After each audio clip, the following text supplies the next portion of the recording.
Je paierai un sac d'or pour pouvoir admirer un instant Khiva. Un vieux proverbe d'Asie centrale raconte l'histoire de la gloire passée de cette ville millénaire, cette importante station postale sur l'ancienne route de la soie, abritait autrefois des marchands qui fournissaient des marchandises de l'Est à l'Ouest, assurant ainsi la prospérité de la longue route commerciale. Khiva est située sur la route reliant l'Est et l'Ouest. À cette époque, les caravanes de chameaux parcouraient 12 000 km, certaines routes atteignant même l'Europe.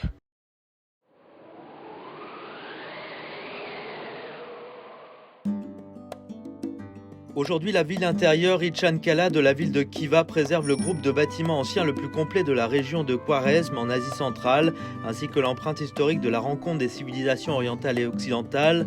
En 2022, lors de sa visite en Ouzbékistan, le président Xi Jinping a offert au président Shavkat Mirziyoyev un cadeau national spécial, une maquette miniature de la ville antique de Khiva conjointement restaurée par la Chine et l'Ouzbékistan.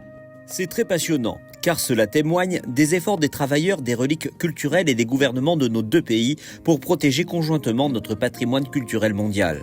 Au cours des 10 dernières années, le président Xi Jinping s'est rendu à 3 reprises en Ouzbékistan. Cette ville ancienne d'Asie centrale, peuplée d'un peu plus de 2000 habitants, lui a toujours particulièrement tenu à cœur. Au-delà du cadeau national, c'est une belle histoire de diplomatie présidentielle, faisant à titre personnel la promotion des échanges entre les civilisations de la Chine et de l'Ouzbékistan.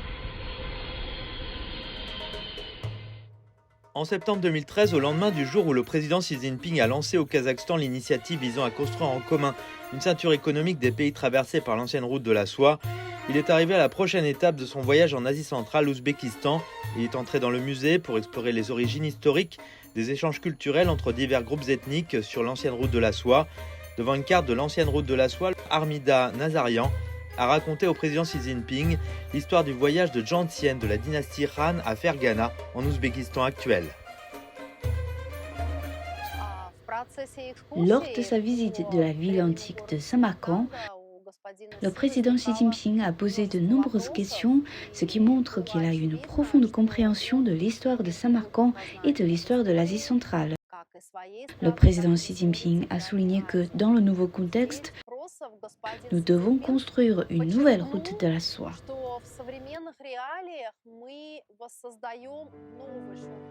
L'Ouzbékistan, situé dans l'arrière-pays de l'Asie centrale, est riche de l'héritage culturel de la route de la soie. Les 3 villes de Khiva, Bukhara et Samarcande, qui ont été inscrites sur la liste du patrimoine mondial, parsèment le paysage d'ouest en est.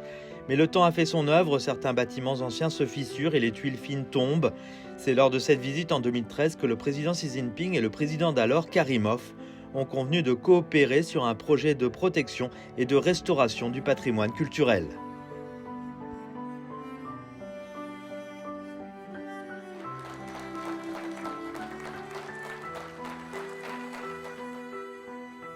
En 2014, nous sommes allés mettre en œuvre le projet convenu par le président Xi et le président ouzbek d'alors.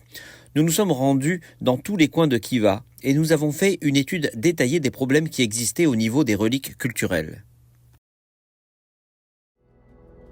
Tia Yunfei, médecin du patrimoine, est chargé de concevoir le projet de conservation et de restauration de la ville antique de Khiva. Avec son équipe, il a sélectionné les 2 bâtiments les plus dangereux de la ville, les plus difficiles à réparer et les plus exigeants sur le plan technique.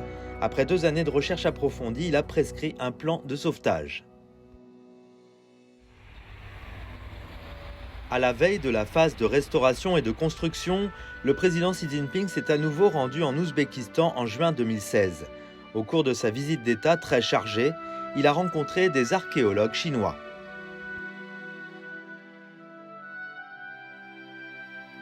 Le secrétaire général a voulu nous rencontrer en particulier. Chaque membre de l'équipe était très enthousiaste. Le secrétaire général nous a demandé de faire de notre mieux pour protéger et restaurer la ville antique de Khiva.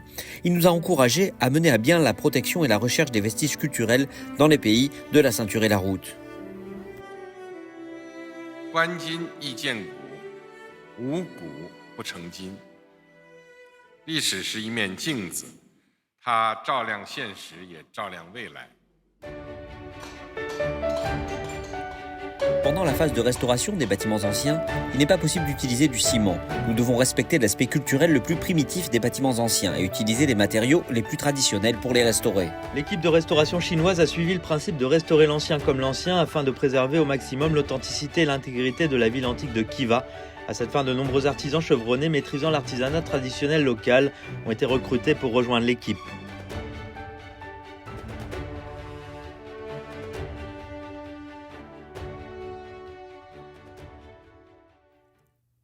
Cet endroit a été construit par nos ancêtres et maintenant nous avons pris la charge et la responsabilité de le restaurer du mieux que nous pouvons dans sa forme originale. Des experts chinois travaillent et discutent avec nous.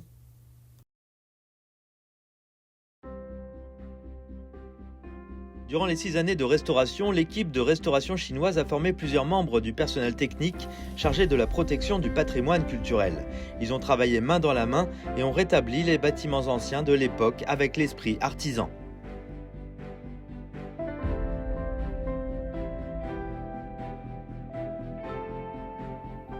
Nous gardons à l'esprit la mission que nous a confiée le président Xi. Nous transmettons nos concepts et nos techniques de protection aux populations locales pour qu'elles puissent bénéficier de la protection du patrimoine culturel.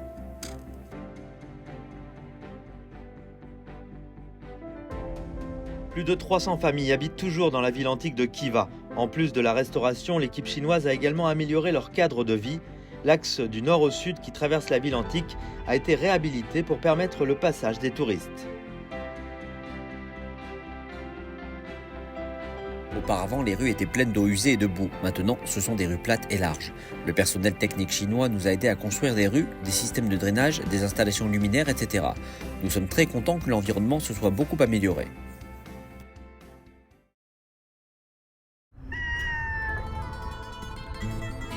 La première fois que la petite place entre les deux bâtiments a été éclairée après la restauration, les enfants ont dansé le cœur rempli de joie.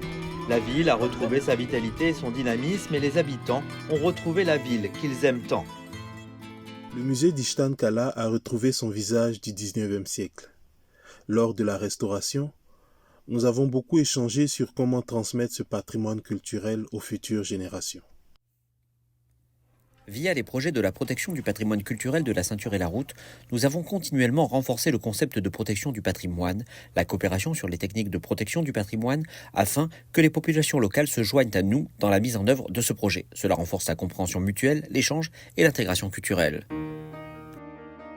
Quand les touristes du monde entier visiteront Khiva, ville antique, charmante et féerique, ville importante de la route de la soie depuis des millénaires, les populations locales expérimenteront une nouvelle fois l'espoir et la gloire du passé.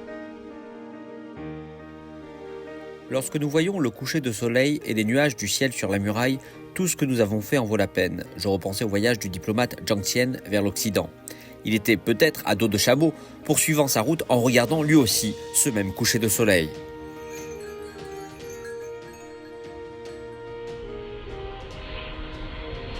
En 2022, à l'approche de la 3e visite du président Xi Jinping en Ouzbékistan, il a écrit ainsi dans un article signé et publié dans les médias locaux: « Nous sommes des bons exemples du dialogue des civilisations ». Le projet de protection et restauration de la ville antique de Khiva est devenu une pratique exemplaire de la coopération sur la protection du patrimoine culturel autour de l'initiative La Ceinture et la Route. Durant cette visite, le président de l'Ouzbékistan a décerné la médaille numéro 1 de la plus haute amitié au président Xi Jinping. 文明因多样而交流，因交流而互鉴，因互鉴而发展。我们既要让本国文明充满勃勃生机，又要为他国文明发展创造条件，让世界文明百花园群芳竞艳。